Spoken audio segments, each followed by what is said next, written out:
Welcome to The Voiceover with your host, Dee Foster III, where we discuss relevant topics that affect the culture with bold, independent commentary. Get ready to be inspired, enlightened, and encouraged.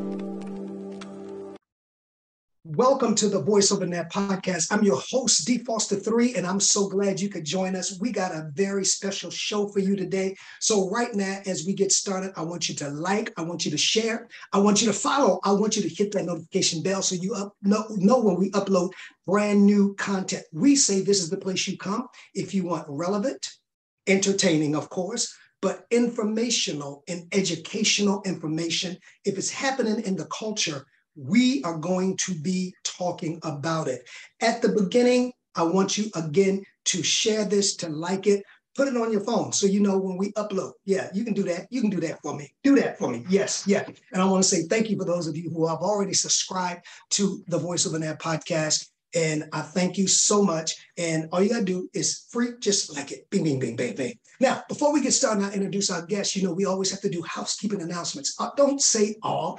Y'all do that in church every Sunday. Sit there for 30 minutes while somebody goes over the same thing that's on the screen.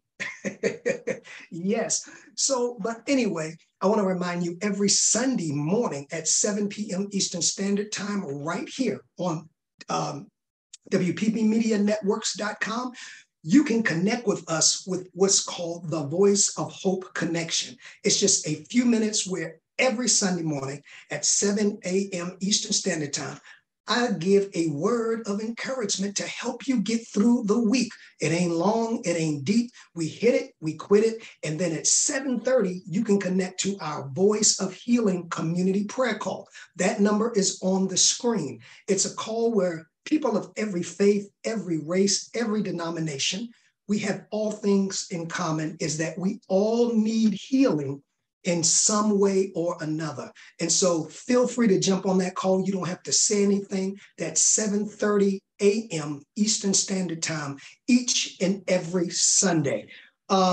If you want more information, again, that number is on the bottom of the screen. Follow us on our social media platforms. That's the Voiceover Podcast on TikTok or on TikTok or Instagram. And then it's the Voiceover Pod on X. And of course, you can follow us on our Wake Up Global Networks social media platforms also. Now, before I get into introducing our guests, come in. You want to hear this? Y'all want to hear this? Did I tell you to share this? Yeah, okay. We want to help you, Wake Up Global Networks, who I am CEO of. We want to help you celebrate your shero. That's right.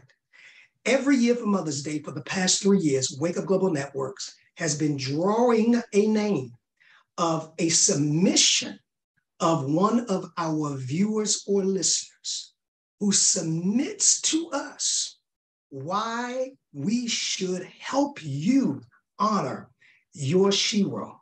And so we want you to begin now. And you know, there are many sheroes in our life. Those women who have just been there, they blessed us. So I know this is maybe a challenging thing, but I want you to think about that one person who has made such a difference. It could be a mother, it could be a mother figure, it could be a coworker. I don't know who that is, but we want to help you celebrate them.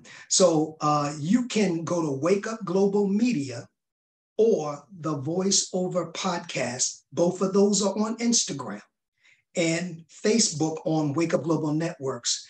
And there's a form and you just simply fill it out and submit it. You can do all of it online and there will be a drawing by our staff and we will announce the winner. And we have something very, very, very surprising for your shero. All right, that begins today. The form should be online. So those are the housekeeping announcements. No, those are your morning church announcements, and govern yourselves accordingly.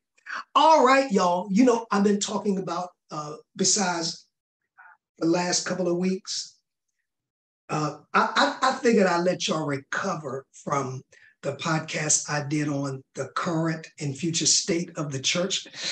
Yeah. Recover from that. So we have we have a very special guest. I'm going to read a little bit about Imari, but she's going to moreover introduce herself. Imari was raised and born in Hampton, Virginia.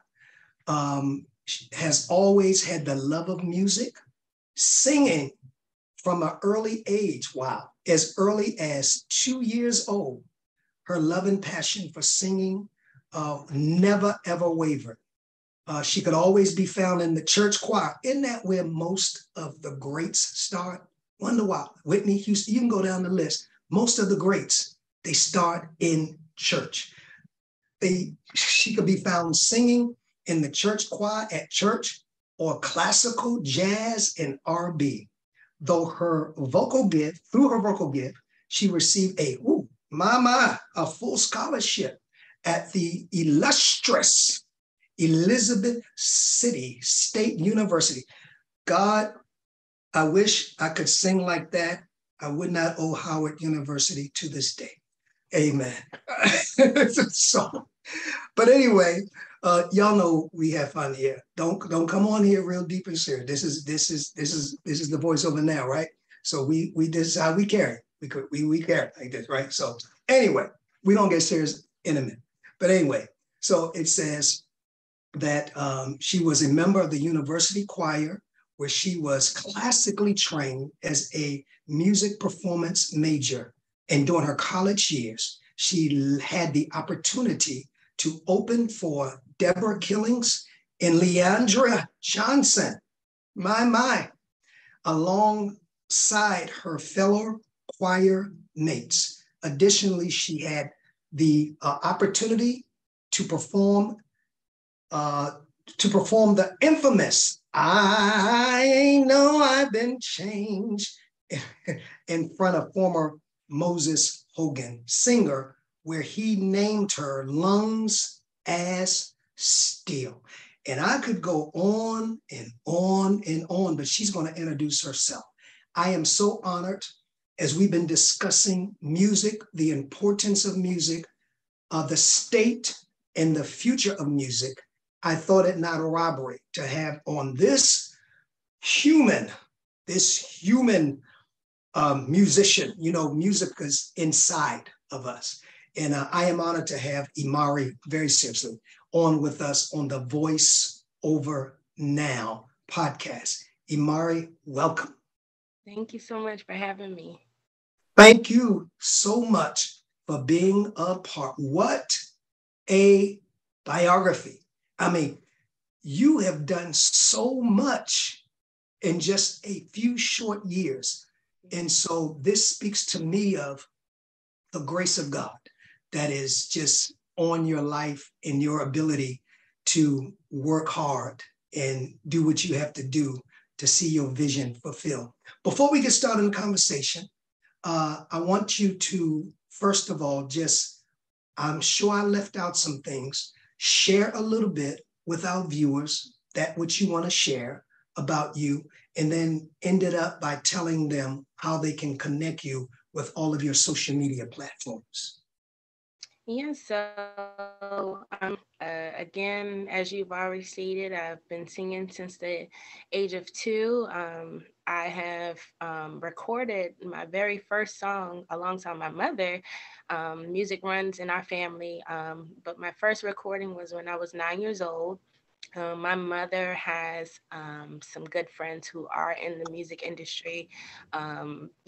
She's known a guy who produced music where he traveled and went on tour with Boyz II Men and Teddy Pendergrass and things like that. So that's always been in my atmosphere, and I've grown to love it. That's my passion. There's nothing like it. So yeah, that's pretty much how I, grew up. I was raised around it. And my grandfather, he was a jazz musician. My grandmother was a jazz singer. So, I just can't help myself. So It's always been a passion of mine. But you can connect with me on Facebook. Find me officially Imari. That's Imari. And then you can also find me on Instagram as well, officially Imari as well. Wow. Um, this full scholarship, I want to know more about that. Yes. That is amazing. I know very few people. I know people who get partial scholarships, but to say you have a full scholarship, what a tremendous, tremendous blessing. What is your I'm assuming your major was in music also? Yes.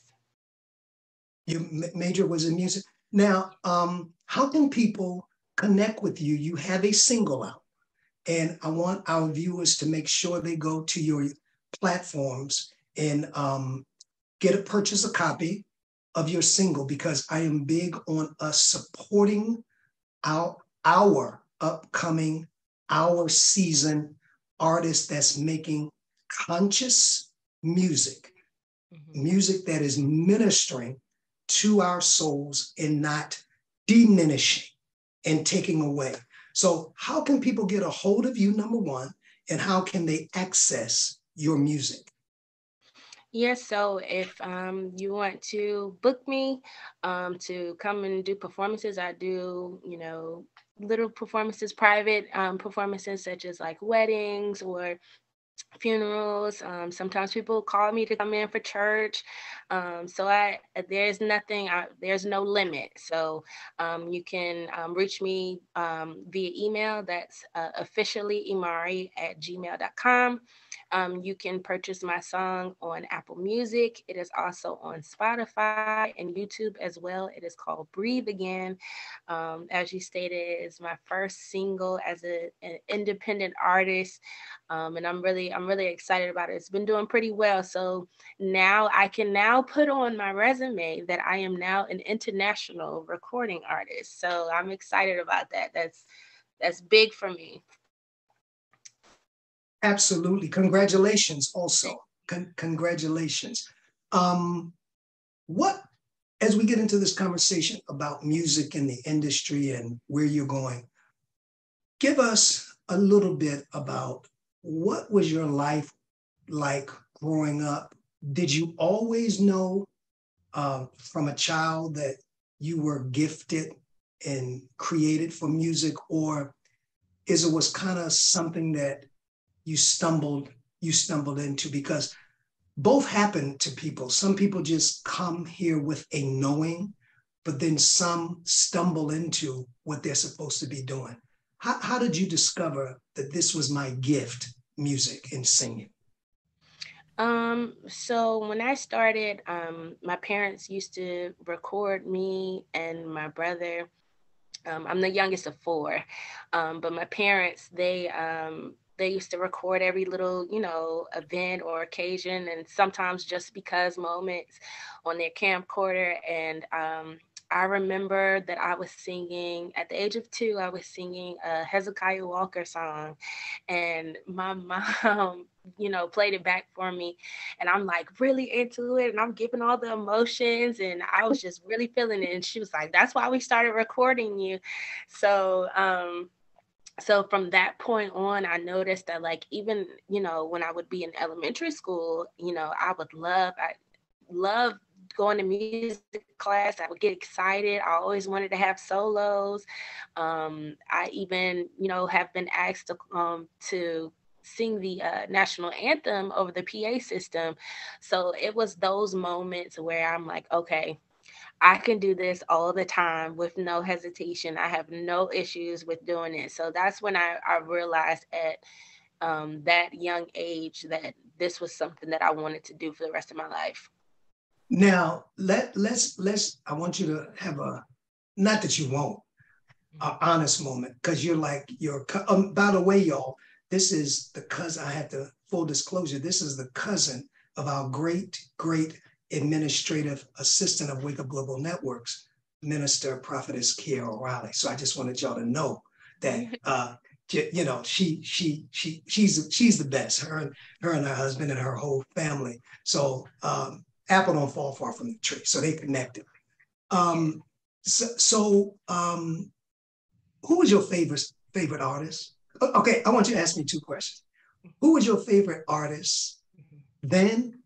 And if it's not the same, who's your favorite artist now? Okay. When people ask me that question, I tend to kind of trouble them or puzzle them a little bit because I tell them I don't really have a favorite.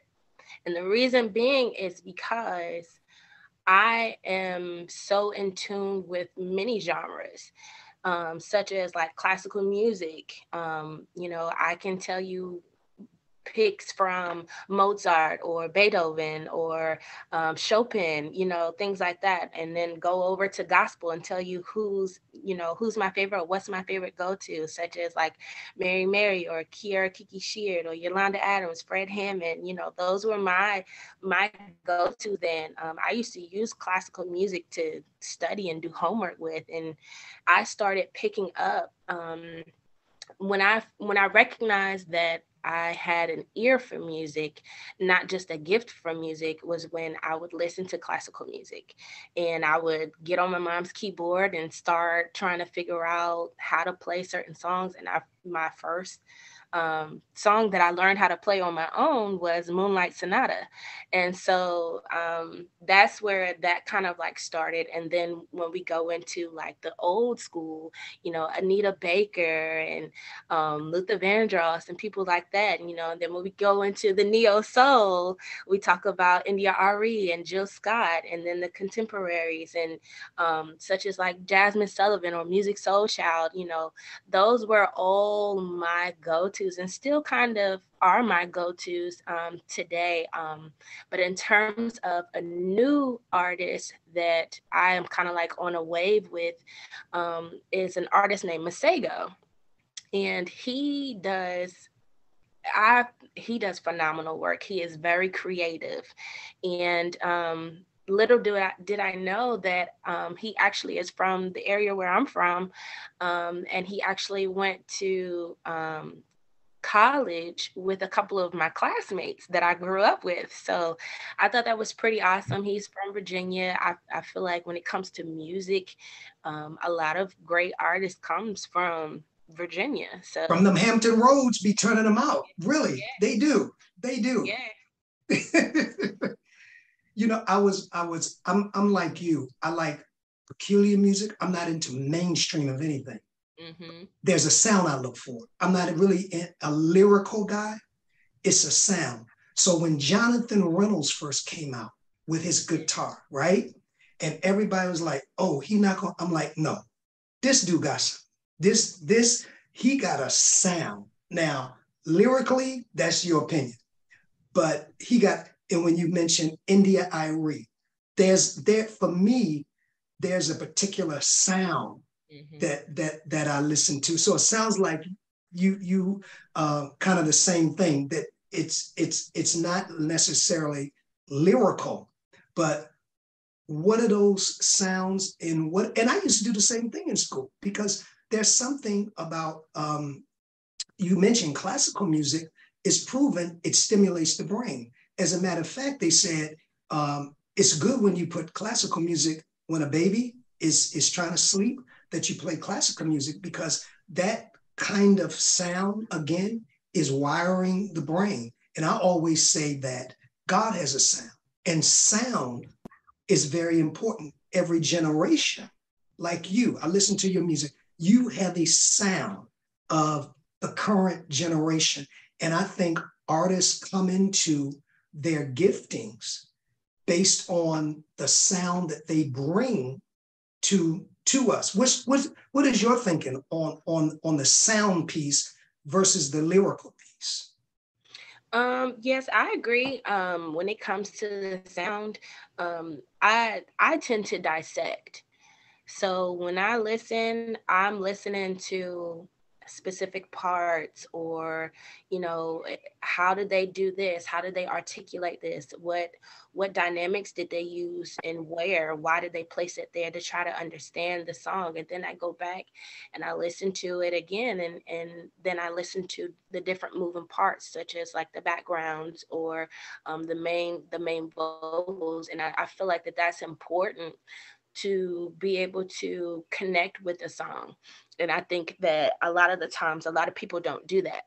People kind of go into it and listen to lyrics first, Mhm. instead of listening to the actual music, because music is universal, right? Anybody and anywhere can come with a song, and if it moves you, it moves you.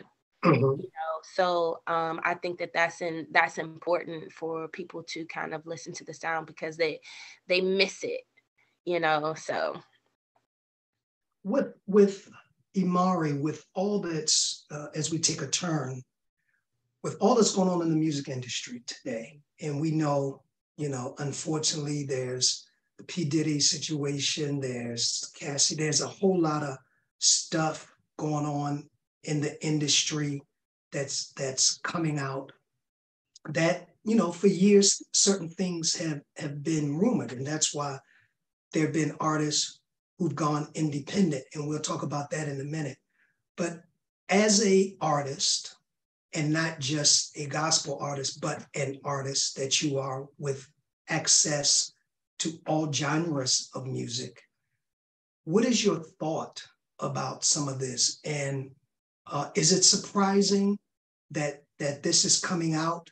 And I just wanted to know, I have a thought, but I'm not in the industry, but someone who is, and I don't want to say industry like you're in that, but as an artist, do you have any thoughts about what's happening in that industry at this time? Yeah, I'm not surprised.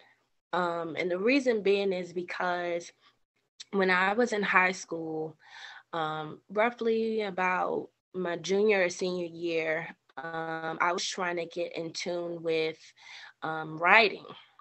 My mom, she can write a song all day long, and I felt like God only just gave me the gift of voice. He didn't give me the total package like he did my mom, right? And so when I tried to do my first song, I wrote it out, and we went to another friend of hers, who he actually went to Berklee College of Music in Boston, and his classmate was Layla Hathaway. So we went to his studio, and I recorded my very first song, right? And the first song that I recorded, as I mentioned earlier, when I was 9, was a song that I did with my mother. That was a duet that we did together. But my actual song that I wrote was when I was in high school, and we sent it off to Warner Brothers. And Warner Brothers wanted to give me a record deal. Um, we respectfully declined, simply because of the fact that they were trying to change my image. And, they basically, in a nutshell, unfortunately, were trying to make me a symbol, a sex symbol. Wow. And, at such a young age. And, I was only a teenager. So we were like, no, thank you. And they were trying to compare me to Rihanna. And I think that is part of the problem with the industry now. Everybody's doing whatever and coming up with whatever, just to make it into the industry, and not realizing what that cost is. And I think that it's important to be an independent artist, because you will have so much more freedom versus being in the actual industry, whereas you think it's all good, and then realize, number one, you're not going to get paid like you think you are, because then along comes a lot of things they tell you. Oh, you need to have this, you need to have that, such as like, you need a makeup artist, you need a stylist, you need somebody to be your assistant, and all of that money goes into that, and you see how much of that you have to pay everybody else first before you get paid, right? And then not only that, but they try to limit you. No, I don't think that we should go for this sound. I think that you should do more of these things. And because your contract says you have to do as I say, unfortunately, you have to do as I say until this contract is no longer. And then it could also be a limitation of, well, we have you on this contract. You're on a contract for, let's say, for an example, for 5 years. After that 5th year, underneath in the subtext, it says you can't work with any other label. Then you're stuck. So that's why I feel like it's important for people who really want to go into this, and if they are willing to put in that work, it's important to be an independent artist because you'll have so much more freedom. You don't have those limitations or somebody telling you, no, we should gear more towards this or we should do more of this. And that's not who you are. Stay true to who you are. And that's why it's important. Wow, you opened up so many things I want to dive into. I want to go rewind. Mm-hmm. So from listening to you and from what other people have mentioned to me, so when you talk about the industry, would it be fair to say and true to say it's not as much for the artists of selling, marketing their music, but initially marketing an image? Because that's what I heard you say, that the first thing they wanted to do, forget your music, right? Forget your talent, forget your ability. At the top of the list, we have to make you a sex symbol, whatever that is. We have to change your nature and market it as a type of Rihanna. So how much, in your opinion, in your experience, is it image versus talent or art, if you understand what I'm saying? Mm-hmm. Because I see a lot of people go into the industry one way, to be honest with you. I don't want to call it, but we can see a lot of artists that they enter into the industry one way. And after a year or two, they are a total different person. And you're like, what did y'all do with X, Y, and Z? You know, and I'm thinking of a couple of artists here. What did y'all do with that in their whole image, maybe they've had work on themselves, maybe they've had, changes in their body. And that always caught my attention. Is this a requirement to make it in the entertainment and music industry? Yeah. So with the image, that is the main focus. The main focus is your image. Talent is in the back, and then the art is in the middle. But again, the image takes place of that. Now, I will say it is not required for people to change their image, but because you're being told repetitively, oh, well, this is selling and this person is doing this. Oh, everybody's doing it. You should do it too. It's harmless. And the more that they feed into that, the more that they manipulate artists into altering their image, and whether that being, getting their lips done or their body, reconstructed or things like that. And then you notice, as you stated, that they come into it as something that's so sweet and innocent and pure to it, and then they go dark. And so it's mainly their focus to market the industry or the image, like what will sell the most, how can we make you sell, because it's not about talent. Because I can tell you right now, when I get in my car, I don't even cut the radio on, and when I do, it's just like, what's the point? And I go back to the other platforms that I use, such as like YouTube or Spotify, something like that, because I have my own creation of different artists of real music.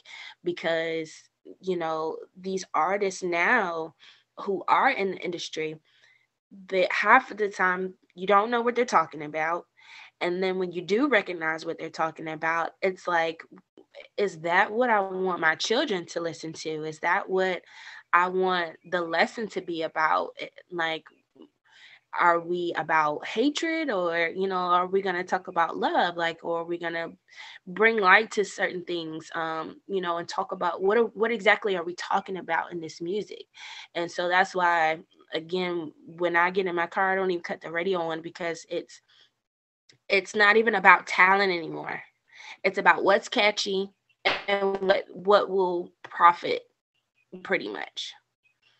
What is your opinion on auto tunes? Because I've heard a lot of people say one of the things that has kind of messed the industry up is the introduction of auto tunes, which means nothing is original, not even some vocals. Everything is coming out of computers. Do you think that helped, hampered, or it depends?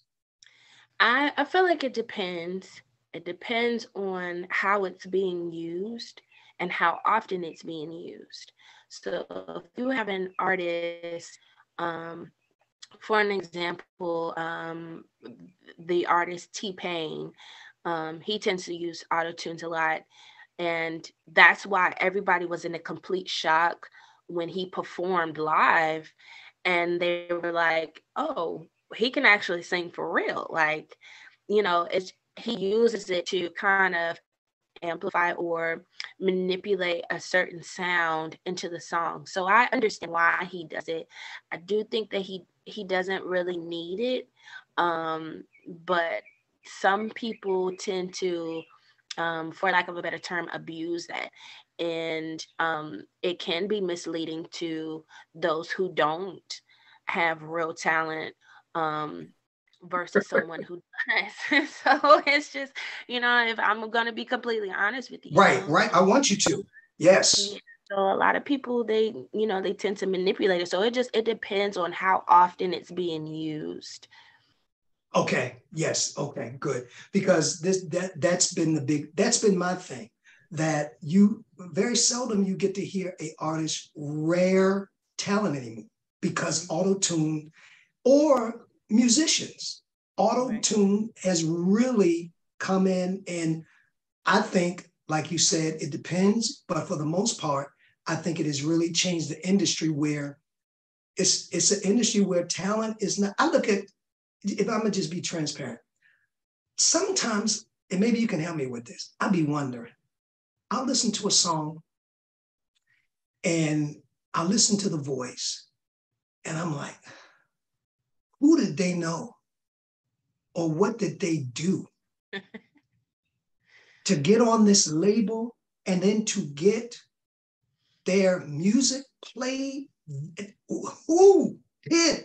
When you have people like yourself who, much, in my opinion, much more talented, much more gifted and original, and they go through hell and back, have to go independent, have to raise the money to get their music played. And here's somebody who is average, right?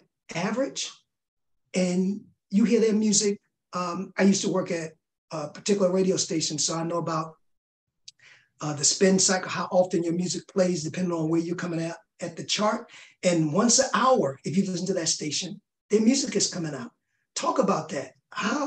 What is that? Because I think that's more of what it's come to, that you be liking, and if I'm in a car with my life, I can't believe they really playing that on radio. I can't believe I just heard that 3 times in an hour. That means it's at the top, it's trending. It's trending, right? And so they're gonna play that because advertisers are they look for what's at the top of the charts to put their commercials and their advertisement, because that's where the most people are listening to this song. Talk about that, because I'm baffled by this, when there are original, hardworking artists that are struggling to get heard. Make it make sense. So that goes into what I was mentioning earlier, where, they go for what's more catchy. And those, a lot of the times, artists like that are the ones they're easily manipulated. Versus someone who has real talent, they're not going to bend on certain things. Absolutely not. I will not be doing that. I don't think that that's appropriate. That's not who I am.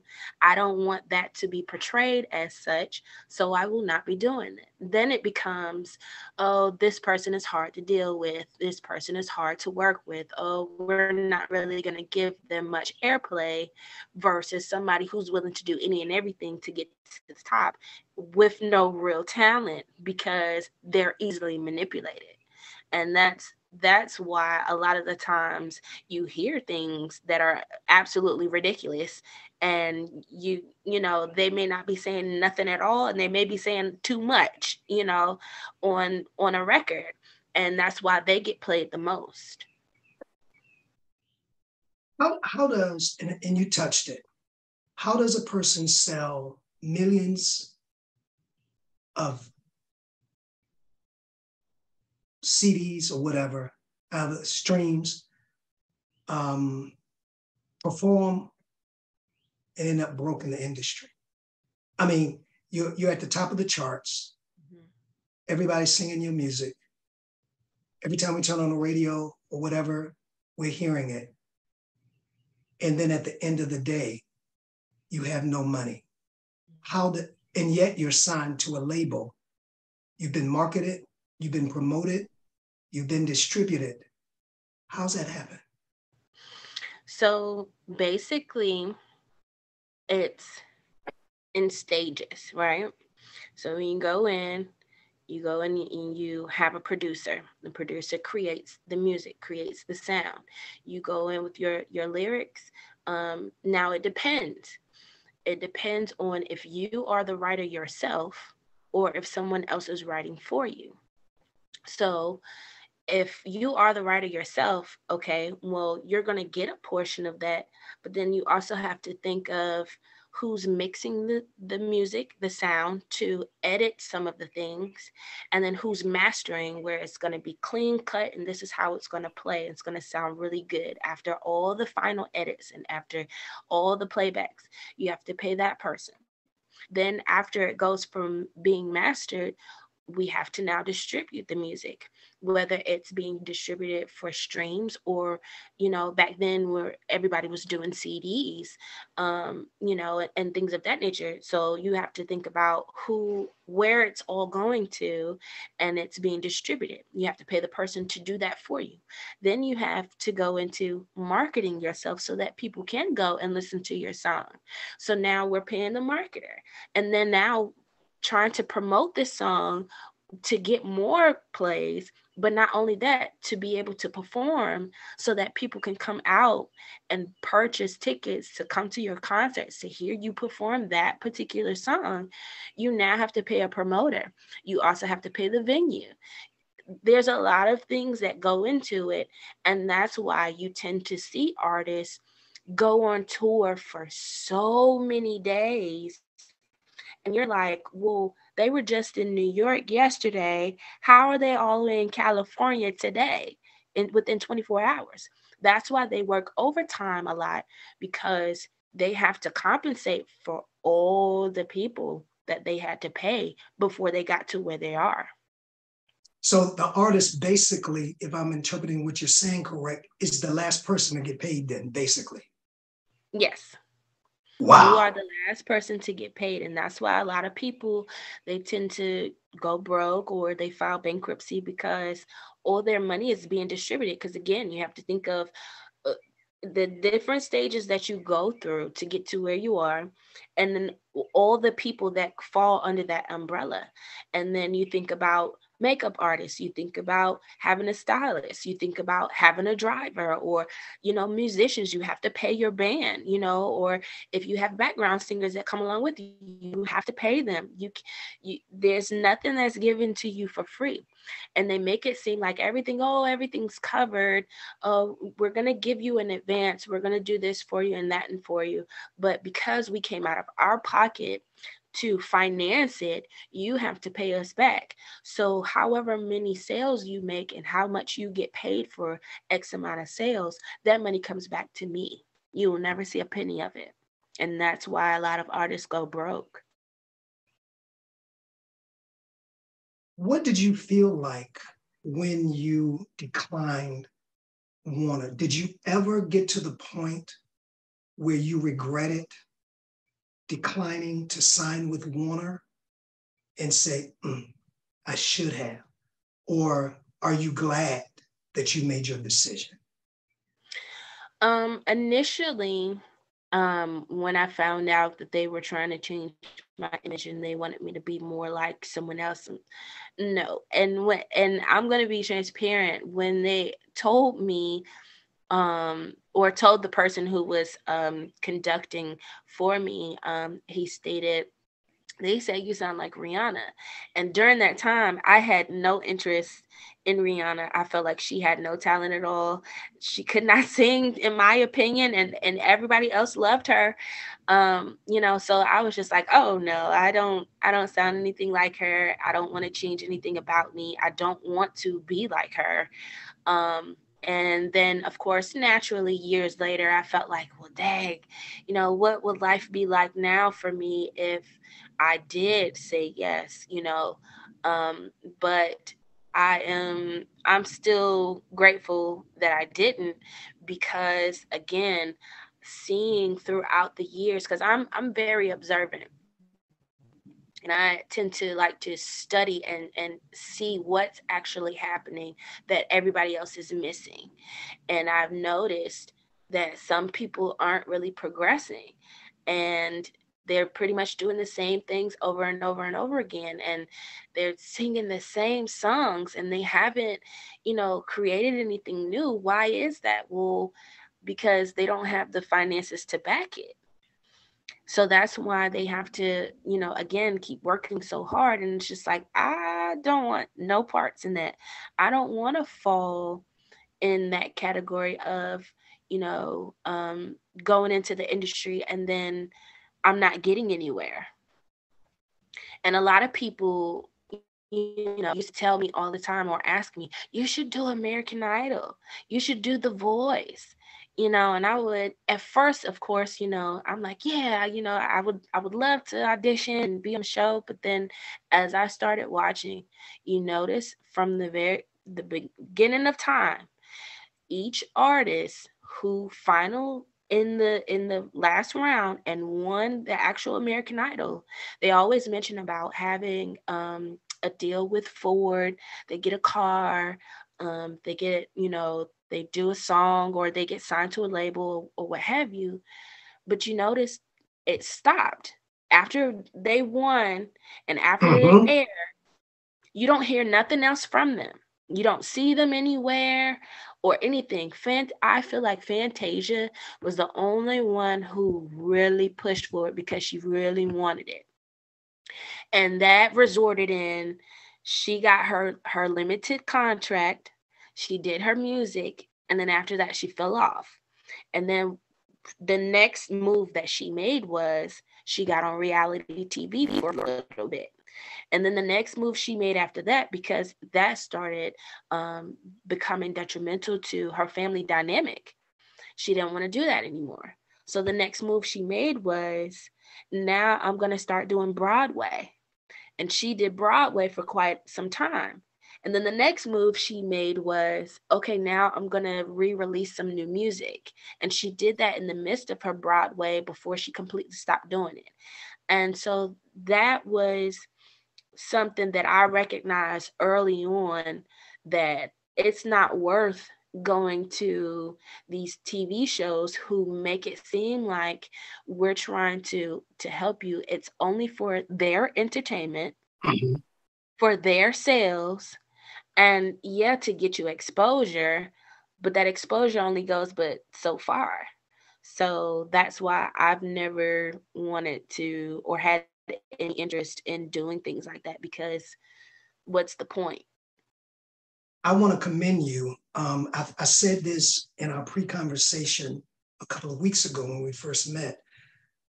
I want to commend you because I think it was a big, heroic step for you to say, with all that can happen with my career, with my artistry, with signing with a major label like Warner, I refused. First of all, I think that was the ultimate sign of maturity. I don't know how many people would have found themselves doing that. Mm-hmm. I also want to say and commend you that you have done something that I am a proponent of. And this comes out no matter what I'm doing, whether I'm teaching my class, whether I'm doing podcasts.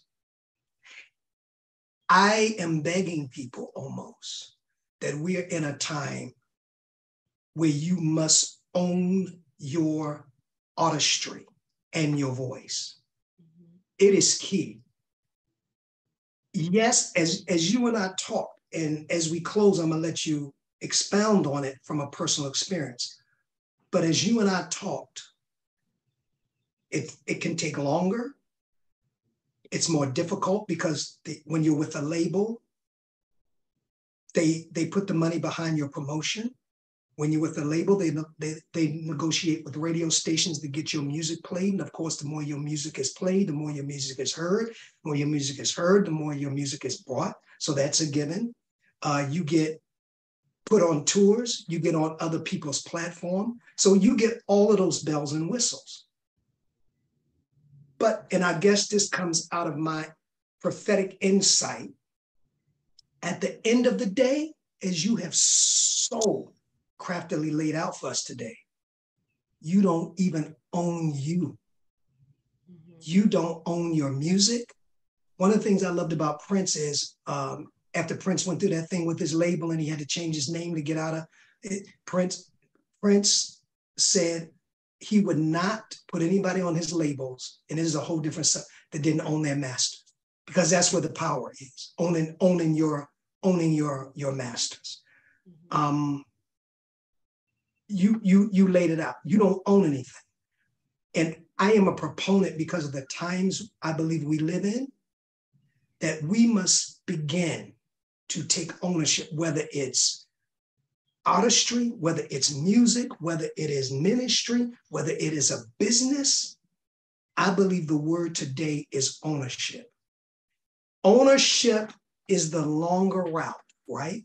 Yes. It's the more, if we be transparent, Imani, it's the more difficult route. But at the end of the day, when you get to the top of the mountain, and you'll get there when you work hard, it's just the lazy artists that don't get there. It's the lazy business owners that don't get there. You will, the law of averages say, you will get there if you keep your integrity and if you keep your character and work hard, you'll get there. And the reward won't come, in my opinion, until you get to the top. And ain't nobody pulling your strings. And ain't nobody telling you what you can't sing. Ain't nobody telling you what you can't and can say. That's called owning your voice. Mm-hmm. So I had to say that. I've listened to your story. I commend you, because especially as an upcoming artist, I don't know too many people would have did that. They would have taken the shortcut and say, rebrand me, sell me as a sex, do whatever you got to do. I just want to be famous. I just want to be known. And I know people like that. But when you get, and I always say it like this, that works as long as you don't divert from the script. Mm-hmm. Because when you're bought, there's always a script handed to you. And we see that all the time, right? Artists who say, I don't want to play by this. Prince was one. He was like, Michael Jackson, I don't want to play by this script no more. Mm-hmm. And we see what happened. What's your thought on that? And as we bring this to a close for now, but you got to come back because we just get, what is your advice as you comment on it to those who saying, I want to be in the industry. I want to be famous. I got music. I got talent. Give them some sage advice, Imani. Well, my advice would be to pay attention and to stay focused and make sure you go over everything and understand what it is that it is before you.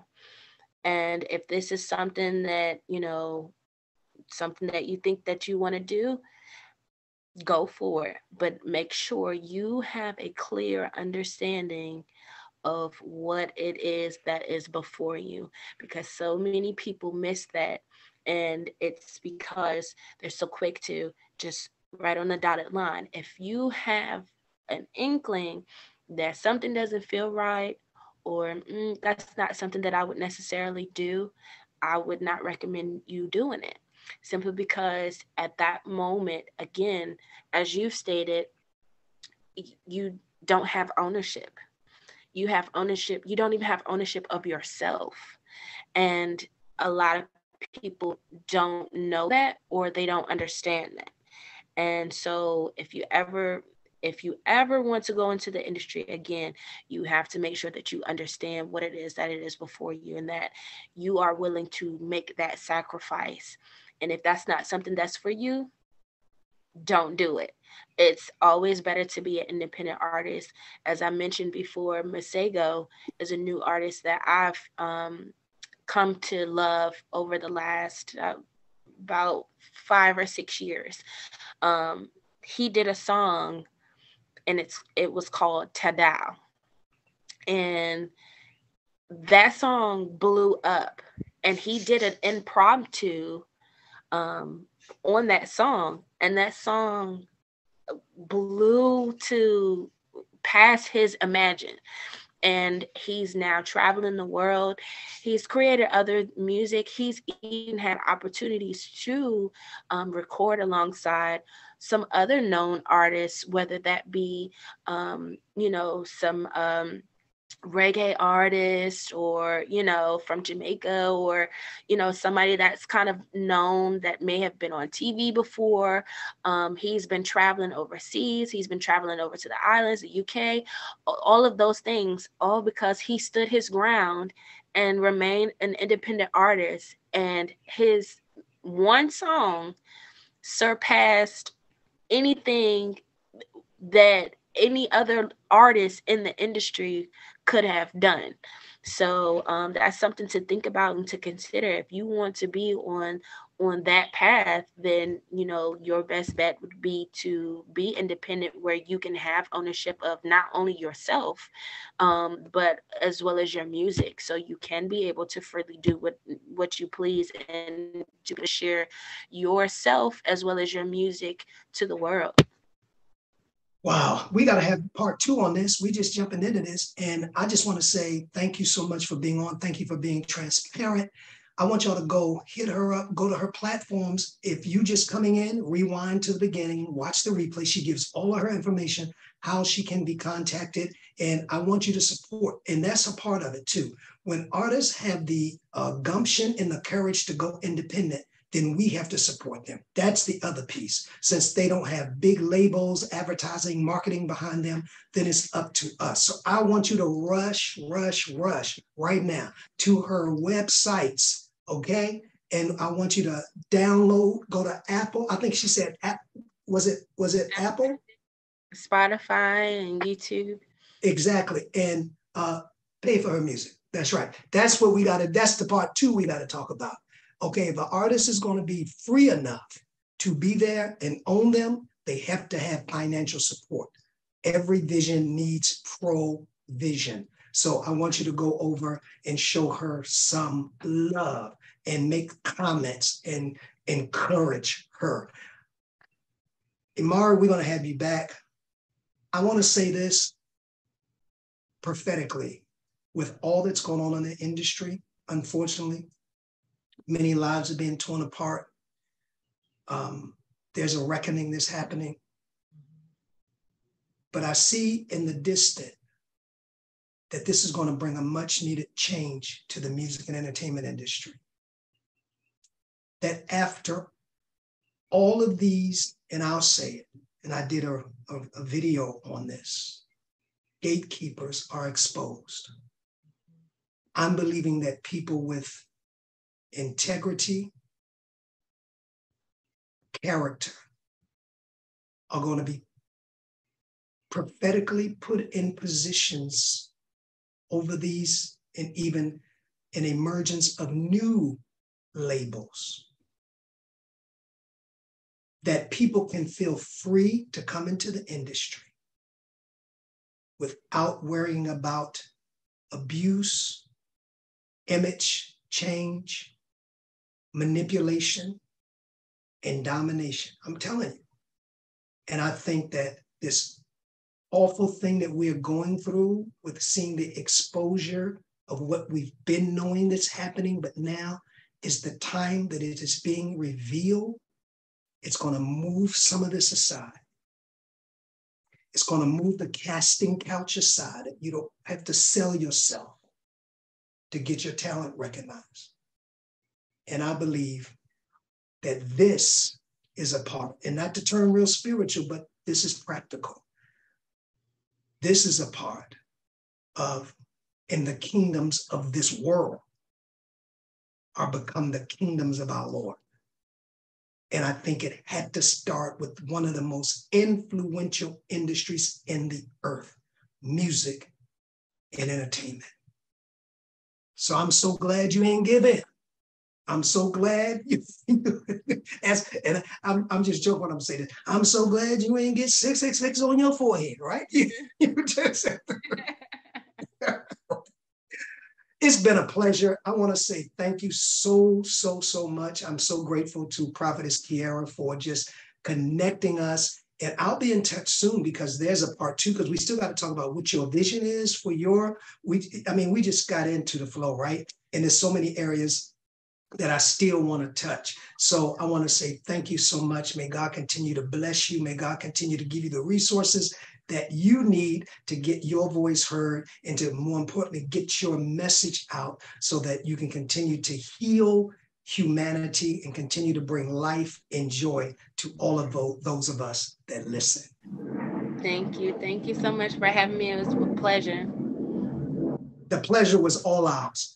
And so you have a great day. Thank you for being a part of The Voiceover. Please follow us on all of our social media platforms to stay connected to our upcoming shows and guests. Instagram at The Voiceover Radio. Twitter at DPropheticI. That's the letter D, prophetic, EYE. If this show has enriched you in any way, please share The Voiceover among your circle. Until next time, keep allowing your voice to be heard.